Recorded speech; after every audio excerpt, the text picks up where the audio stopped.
I've been putting this off for a minute, but we're finally here, ranking the different designs of Vergil. Let's rock. Okay, so starting off at last place, we got the Nilo Angelo design. I'm gonna keep it short. I think he looks kind of ridiculous in it. His head's all big and the armor looks a little bit skinny. It's just off to me, I'm sorry. Okay, so next up, we got this guy. I'm not even gonna call this Vergil. Where did his sauce go? This guy ain't motivating nobody. I feel like they tried to pull off the elegant but deadly look the original Vergil had, but it just ended up looking boring. And not to mention, he was wearing a fedora at some point. Luckily, I didn't exist during this time, or I wasn't a DMC fan at this time, but apparently he was around wearing a fedora. Yikes. We finally shifted away from the terrible Vergil designs. And to start us off, we got the Netflix one. Now, we haven't seen this one in action too much, but it does what a Vergil design should. You got the blue coat, slicked back white hair, and an overall motivated demeanor. They did do the thing that I kind of don't like, and that's just make his hair spiked back, because that's low-key what it is, but I feel like with the original Vergil, his hair had a messiness to it, you know? Will this anger people?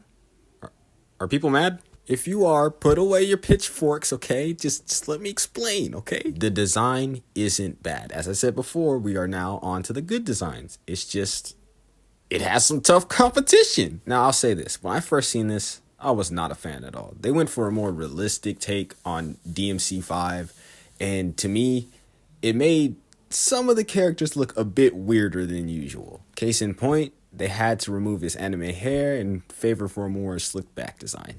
What's that? You said I'm crazy for his hair? What are you talking about? I'm a fangirl. I'm gay for On top of that, I honestly do just find the blue coat to be better. You know, it fits with this character more, and it's just way more iconic. The black is nice, though, and the whole fit looks like something Vergil would wear. Wait, where did he even get this from? Shake my head. Got time to purchase another fit, but not time to pay child support. Next up, we got DMC4, and I decided to let bro take up the whole screen because, God, this artwork is beautiful. But yeah, it's pretty much just DMC3 Vergil on a bulk and without the slick back hair. I'm sorry. Truth be told, I didn't like the slightly bulkier look when I first seen it. I actually kind of hated this design. I'm very nitpicky about Vergil, if you couldn't tell. But I seen another design that actually improved my interpretation of this one. So we'll get on to that. Now, this one is pretty much the same case as the last one, except I feel like it's slightly less bulky, but he still has this strong and structured jaw as the fourth one. And yeah, I'm sorry, for ones like these, I don't have much to say because it's DMC3 Vergil with slightly different stuff. Also letting this one take up the screen because why not? Now, this is how you do an alternate design. I always wondered what was under that coat. Like, how did he look without the coat? And oh my gosh, the answer is beautiful. I love the sleeveless design, and without his coat, he looks more battle ready. It would low-key be cool if he like shed his coat. This sounds so gay. It would be cool if he shed his shirt at some point during the fight. Not shirt. Shed his coat. His coat, guys. Relax. It would be cool if he shed his coat.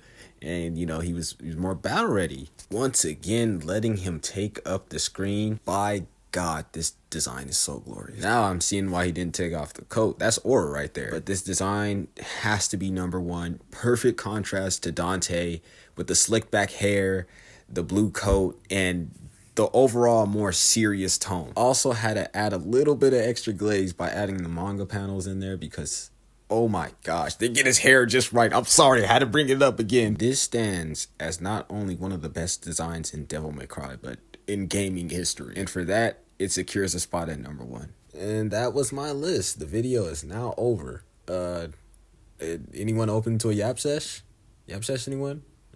I'm doing it anyways. Before that, I do want to apologize if the video is a bit sloppy and all over the place. I'm new to this. I don't do this kind of thing often, but you know, we ball. I kind of feel like the only reason we don't consider him like a fraud or a bum is because he has aura. Like, you ever think about the fact that he wins some of the battles but never the war?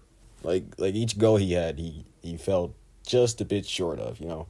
Also, I forgot to mention corrupted Vergil in this. That's partly because I do not care for the design and couldn't be bothered to remember it. I'm sorry to all my corrupted Vergil fans. Okay, I'm gonna shut him up real quick. I actually did just see a picture of it, and It doesn't look as bad as I remembered. I don't know why I thought that skin just looked terrible or whatever. The costume, I don't know why I thought it just looked terrible, but it probably still wouldn't have been too high. This guy is a real piece of garbage. You know that? Like he killed a lot of people. He's my GOAT. Don't get it twisted, forever and always. But both games, he killed. Did he kill a lot of people on DMC3? I know the tower. I think he did. I think he is the cause of some deaths. Regardless, in 5, we know he caused a lot of deaths. He caused millions of deaths, I believe. Yeah, he'll never be redeemed for that, but he gotta relax. Do you think he'll ever get another weapon other than Beowulf? What would it be? I don't know. He seems like a stick to my guns kind of guy, you know, or not guns, swords, stick to his swords kind of guy. Yeah, I think that's all I got in me. I want pizza. Stay motivated, peeps.